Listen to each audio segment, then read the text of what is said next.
Vous avez détruit tous ces milices-là, tous ces missiles-là. Vous les avez détruits. Les missiles sol-air que le Mali avait, vous les avez détruits et tous les jours les gens les ont vus partir à Kolokan et à Koulikoro pour être détruits. Et ces destructions ont été faites aussi, malheureusement, par des experts français, en lieu et place des experts russes. Monsieur le ministre, vous avez parlé de l'armée des terres. Je vais vous dire au passage que nous avons les chars P-54 qui sont sous les hangars. Ils sont non fonctionnels. Sur 6 pièces de BM-21, c'est-à-dire les ordres de Staline, nous n'avons pas une seule pièce fonctionnelle au niveau de l'armée. Et tout le monde sait la capacité de frappe des BM-21. Je ne viens pas sur là-dessus. Et là aussi, les obus ont été désintégrés par la même procédure, par celui qui était ministre de la Défense et qui se trouve être aujourd'hui le Premier ministre de la République du Mali. Dans ces conditions-là, peut-on nous parler d'armée opérationnelle? Je crois qu'il n'y en a pas. Vous avez parlé de la relève du chef d'état-major général des armées. Vous avez mis à sa place son adjoint. En fait, c'est l'adjoint qui est le chef opérationnel. Je parle sous le contrôle des militaires qui sont là. C'est l'adjoint qui joue le rôle des opérations. Alors si les opérations échouent, ce n'est pas le chef d'état-major qui doit seul sauter. À mon avis, ce n'est même pas le chef d'état-major qui devrait et son adjoint qui devrait seulement sauter, c'est le ministre qui devrait sauter. Mais comme vous ne pouvez pas, vous-même, vous aurez dû simplement rendre votre démission, comme vous ne l'avez pas fait, le président de la République devait démettre, ou sous l'information du ministre, du Premier ministre, faire démettre le Premier ministre de la Défense. Mais malheureusement, je pense qu'on n'est pas là pour le service de l'État, on est plutôt là pour ses propres services, sinon il y a beaucoup de devoirs qui sont passés, qui méritaient vraiment que vous preniez vos responsabilités. Vous avez parlé,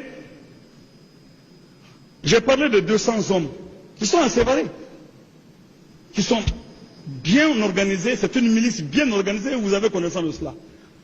Vous ne les touchez pas, vous n'avez pas expliqué comment cela a été construit. Mais je peux vous dire que la prolifération des milices est due à votre incapacité de protéger les citoyens et à la justice, la mauvaise justice rendue dans ces différentes circonscriptions-là. C'est ce qui explique la prolifération des milices. Vous ne pouvez pas en parler, mais je vous dis, votre problème n'est pas de se dire que c'est tous les Maliens, nous sommes tous des Maliens, on est au courant des choses, etc. Non, vous avez été choisi pour nous protéger de cette situation. Vous avez montré que vous n'en étiez pas capable. Pour ce qui concerne les militaires radiés et le commandant en question qui a été radié, je ne vais pas m'étendre là-dessus parce que je vous prends simplement à défaut, ce qui explique en réalité ce que vous avez dit, l'exagération que vous avez faite, dite du rôle de Serval en République du Mali. Depuis cette guerre-là, qui a commencé depuis 2011 jusqu'à aujourd'hui, vous n'avez pas tenu de conseil de guerre. Surtout, convoquer les militaires qui étaient sur le front en 2012 et qui ont échoué, pour au moins les entendre, les écouter. Vous ne l'avez pas fait. Ça, je le dis, et j'attends la réaction contraire. Parce que là, nous pouvons lever des enquêtes sur ces questions-là, si vous voulez bien. Et les forces étrangères, comment ces forces étrangères collaborent avec l'armée malienne? Comment? Ils ont des puissants réseaux d'information, ils ont des armes sophistiquées, et l'armée malienne est surprise par le manque d'information. Comment vous pouvez expliquer ça? Quelle collaboration existe-t-il entre ces forces-là et l'armée malienne?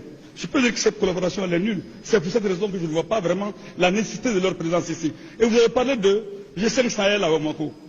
Vous dites qu'ils ont quitté Tombouctou et Mopti, séparés parce qu'il y a eu des attaques malheureuses. Des gens qui ne sont même pas capables de se protéger eux-mêmes. Et qui quittent Mopti pour venir prendre un siège à Bamako ici. Et vous avez à justifier cela? Ah non, je vous dis encore une fois, G5 Sahel partout sauf à Bamako. En principe, G5 Sahel, c'est un regroupement d'armées inefficaces. Donc nous avons plutôt le besoin de reconstruire et reconstruire notre armée plutôt que de faire appel à n'importe quelle structure parce qu'il y a de l'argent derrière. Il n'y a que ça qui explique. Vous avez parlé de nos jeunes militaires, mais sur le ministère, 700 personnes, vous dites qu'on les a radiés, et ce sont les sous-officiers, les hommes de rang. Il n'y a pas un seul chef de commandement là-dedans. Il n'y en a pas. C'est 700 qu'on a radiés. Vous savez bien que chaque militaire a droit à 250 cartouches. On leur donne 90. Les unités ne sont jamais, les effectifs ne sont jamais complets. C'est pourquoi vous êtes passé au-dessus des unités. Les effectifs ne sont jamais complets. Jamais complets. Et vous donnez 90 cartouches à des gens qui ont besoin de 150. Les kalachnikovs que vous avez, parfois on donne à ces hommes-là 100 percuteurs. Ces kalachnikovs 100 percuteurs. On ne les essaie même pas sur le marché, c'est sur la place. Des gens vont avec des armes et les munitions suivent après. Et quand ils tombent dans des embuscades, ils sont incapables d'agir. Non, monsieur le ministre, je crois qu'il y a un problème.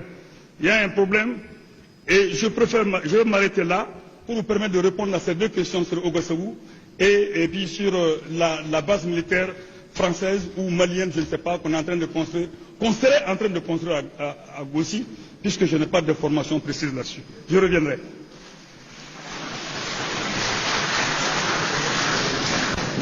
« 8 minutes 44 secondes.